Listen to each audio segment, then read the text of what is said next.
now and then it feels great to just throw the rules out the window and let loose. In life and the kitchen. Let me share a secret recipe. Discover an ingredient that fires your imagination. Choose other flavors to match. Find the best way to cook them. My secret recipe? Cooking without a recipe.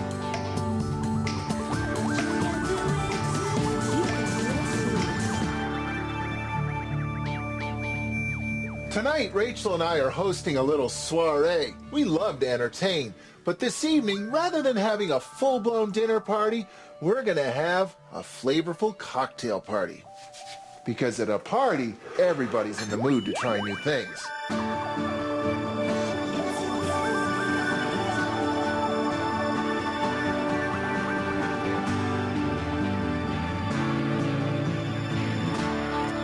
A good hors d'oeuvre should be 3 basic things. It should be tasty, of course, but it should also be easy to eat, and it should look good.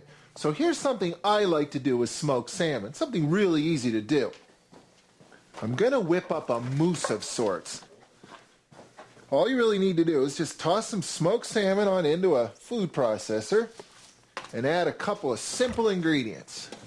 Cream cheese, perhaps a little bit of lemon to accent the flavor, and an herb.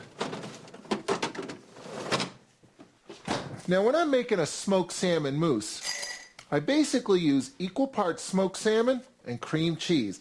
You don't have to measure it though, just do it by eye. That looks to be about right there. What do we have here? Rosemary's too strong, but would definitely overwhelm the flavor of the smoked salmon. But dill, on the other hand, accents the flavor of the salmon. It doesn't overwhelm it. I'll just add a little bit of lemon juice.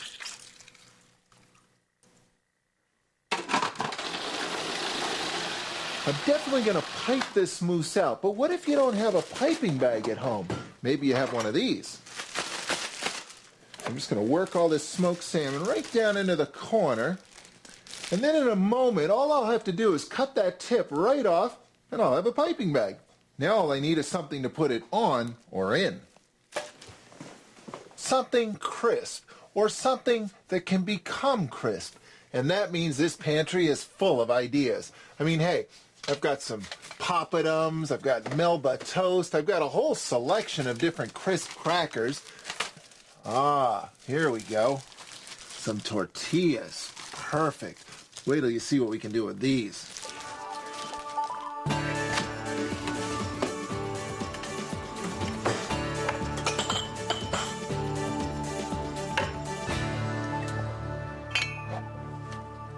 First, I'm just going to brush these a little bit with a tiny bit of oil.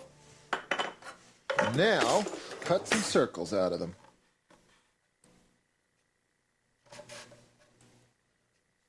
And then you take them and push them down into those little holes, just like that. There we go. Now I'll simply pop these into a 350-degree oven, and in just a few minutes, they'll get nice and crisp. They'll be ready for that smoked salmon mousse. Now, of course, a good party has 3 basic things. Lots of friends, lots of flavors, and perhaps a beverage or 2. Now, I learned a lot of different things in cooking school. But not everything I learned in cooking school I learned in the kitchen or the classroom. Let's just say there was a little experimentation going on the weekends, too. I discovered that with 3 basic things, a bottle of wine, a cup of sugar, and 3 packages of standard gelatin, that I could make a nifty little treat.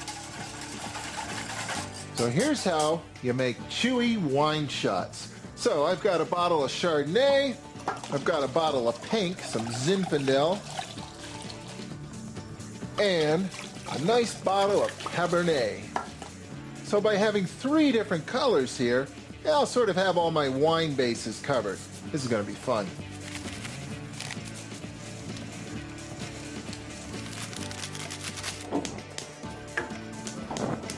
No, actually, I just remembered something. As I look at this, You probably shouldn't use a whisk because the whisk makes all that foam and that foam ends up on top of the chewy wine shots. Better to simply stir out the gelatin like this. You can actually feel the sugar and the gelatin melting as you stir it because at first the mixture's a bit gritty, but in a moment or two it starts to smooth out, and at that point, well, you're basically done, long before the alcohol burns off. And now for some kind of a mold, some of these nifty flexible molds, and then all you do, just pour it on in. Now you can use a baking pan, a casserole dish, anything you have.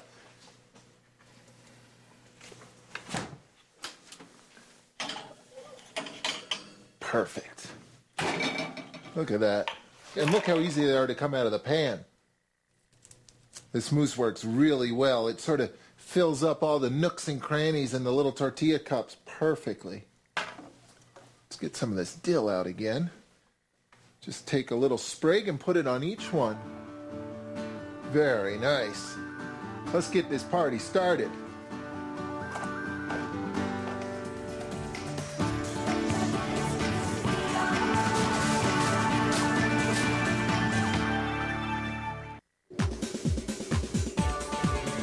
Rachel and I love parties, especially when we have them right here at home. But tonight, the gang is coming for hors d'oeuvres. They're used to me trying out some world premiere flavors on them because, hey, at a party, everybody's in the mood for something new. I whipped up a quick smoked salmon mousse with a bit of easily pureed cream cheese, fresh dill, and bright lemon. Then, to cover the drink side of food and drink, I made some chewy wine shots.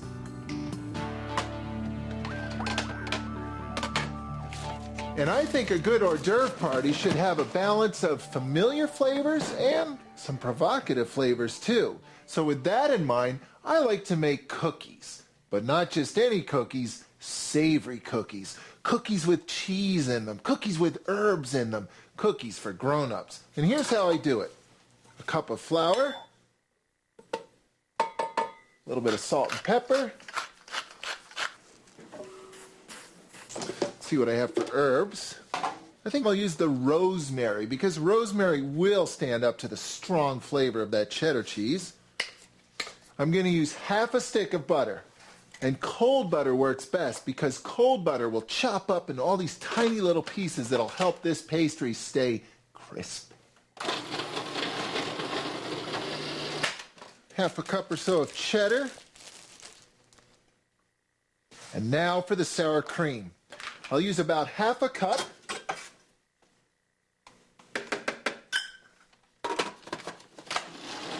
And as soon as a big ball of dough forms just like that, hey, it's done. Right now, this dough is full of soft butter. But if I pop this into the freezer, the butter will firm up again, and then I'll be able to make nice, thin slices. Now here's something else easy. Chicken dippers. So I'm pulling off the tenderloins on the back of these chicken breasts first. And then cutting it into some long, thin strips. So what I have here is a golden opportunity to add some flavor to those. Now Gabe likes his chicken dippers in a nice, crisp cornmeal crust, but a plain cornmeal crust. So, since I think of cornmeal as a relatively southwestern style ingredient, I'm also thinking of for my guests the most popular spice in the Southwest, cumin seed. To get this cornmeal to stick to that chicken, all I need is an empty freezer bag. Here's how I do it.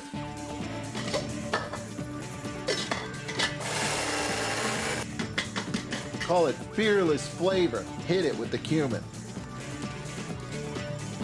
Here's another use for a freezer bag.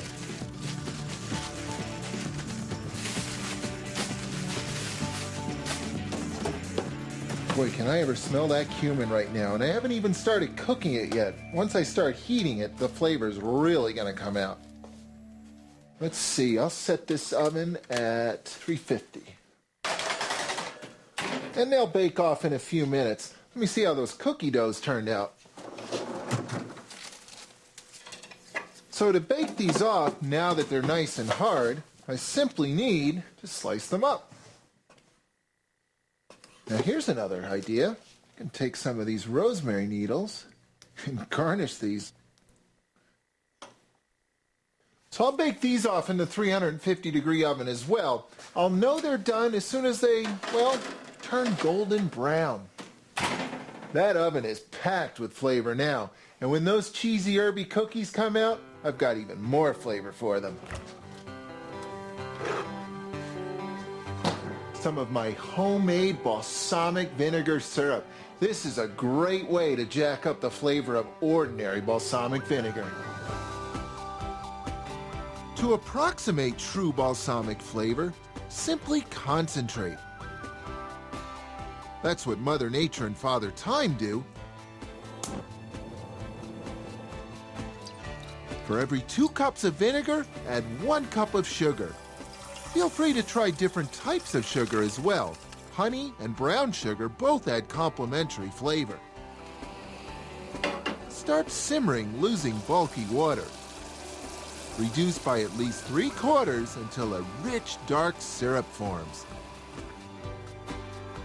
It will eventually coat the back of a spoon. Cool and enjoy.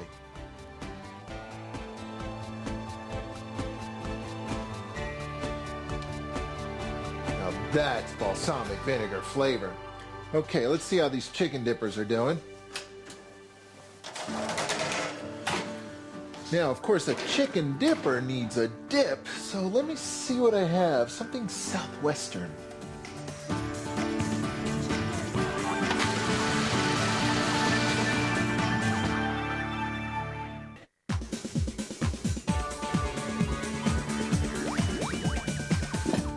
Rachel and I are hosting a house full of partiers tonight, but not dinner partiers or hors d'oeuvre partiers. And since there's nothing like a party to get somebody to try something new, I'm filling my kitchen with lots of fresh flavors. Like chewy wine shots, savory herb and cheese cookies dipped in balsamic syrup, and even chicken dippers, which are still looking for a dip. You know, believe it or not, some dips are actually undippable. They either slide right off the dipper, or worse yet, they break the dipper. Now, we can't have that. So I'm looking for some flavors that will stick to that chicken. I'm looking for some other southwestern style flavors. Flavors like smoky chipotle or even tomato. Now, I know just the way to turn these into a dip that'll stick to my dippers. With some yogurt and some other tasty southwestern flavors. Lime, some cilantro, oh I know, some green onions. Start with some yogurt, and I'll add some tomato paste. I don't know about you, but I can't stand having half full cans of tomato paste in my fridge. It's all going in. Now, chipotles are actually smoked jalapeno peppers, so I'm not going to add this whole can to the dip, but I am going to add enough to get some flavor in there. That should do. And let's see, a little bit of lime. Now, any good salsa has some onion in it. And of course, no southwestern dip would be complete without some of the world's most popular herb, cilantro. That just goes right in like that. Okay.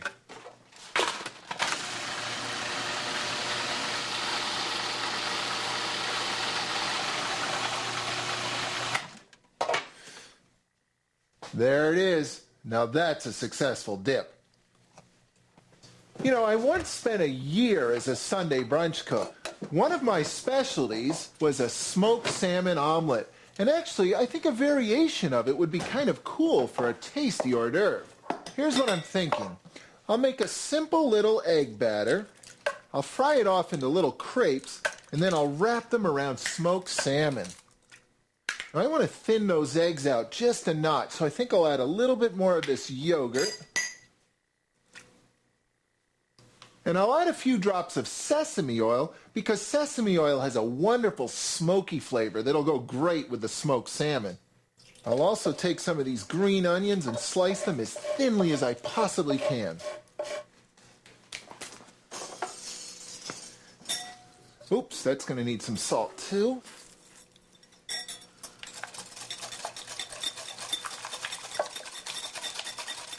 Time to cook these off. A non-stick pan comes in very useful, with just a slight film of oil in it.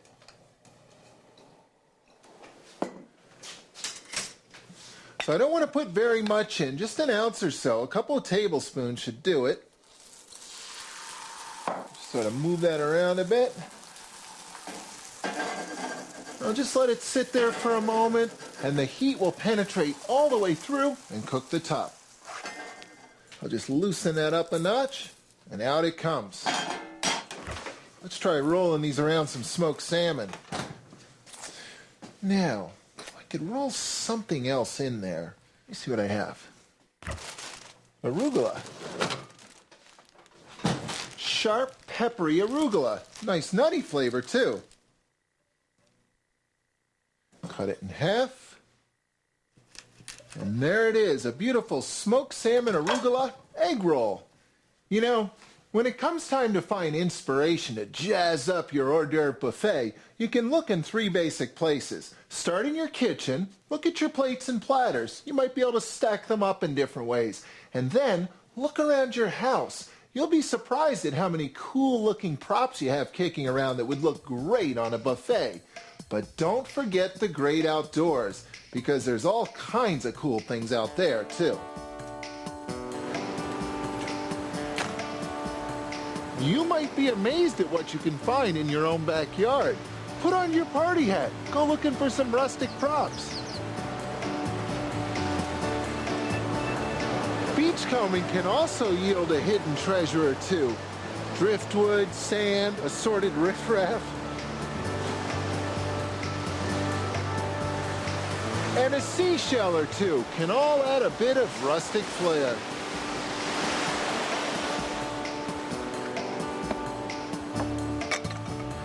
Even a pile of logs all have party potential. That should do. And take a moment to peek in hidden corners. The key is to look at things differently. What may seem boring at first will come alive at a party.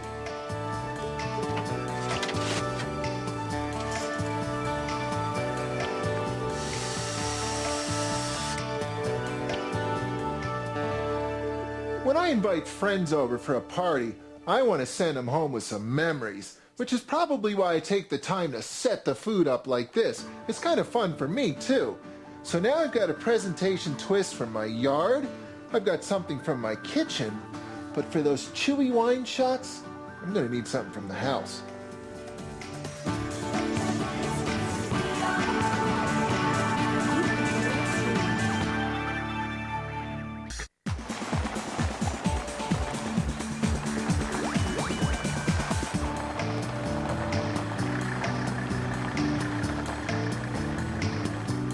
You know, in life and the kitchen, simple is always best. But sometimes you gotta throw the rules right out the window. Hey, tonight I'm having a party and I want this place to look good. Now here are some simple things you can do at home to jazz up your parties. First of all, you know all those silly little trinkets you bring home from vacation that are in the back of the closet gathering dust? Well, dust them off and get them ready for their moment in the sun. Add some props. Then, of course, think about what you actually set the food on. I mean, who says food always has to be served on a boring white plate? Shingles, or even mirrors. I mean, look at those chewy wine shots. Aren't they looking good? Here's the white Zinfandel, nice and pink. Now here's something else you can do. Add a little bit of height, add some drama. Build some tiers. Cover it up with a tablecloth or two. Anything at all can be used to add some height to the works. Oh yes, the chicken dippers. Here's my southwestern dip ready to go. Here's my smoked salmon mousse in those little tortilla cups. They look good like that. So why not add a bottle of cumin seed to the works. That looks great. Balsamic vinegar. There's only one thing left to do here. Chewy wine shot. Very nice. Tastes like white Zinfandel, and it's chewy. You know, everybody loves fresh new flavors. And if you're anything like me, you probably loosen right up at a party and you don't bat an eye at trying something new, because food is a great way to break the rules. Now there's only one thing missing here. My friends. Hey, hey! Welcome aboard. Hi. Are you guys hungry? Yeah, starving. Come on in. There's smoked salmon in there, and they're wrapped around arugula. Yeah, they're tasty too. 3 packages of Jello. For each bottle of wine. Can you double dip? It's very good. That's arugula. So how much balsamic, how much sugar? I think we used 4 cups of balsamic vinegar, 1 cup of sugar, and then we reduced it by 3/4. So hey, just dig in. These are dippers and dip. And, oh, I made everything, Nancy. Does everybody have a chewy wine shot? Shall we have a toast? Here's to friends and flavors. Cheers.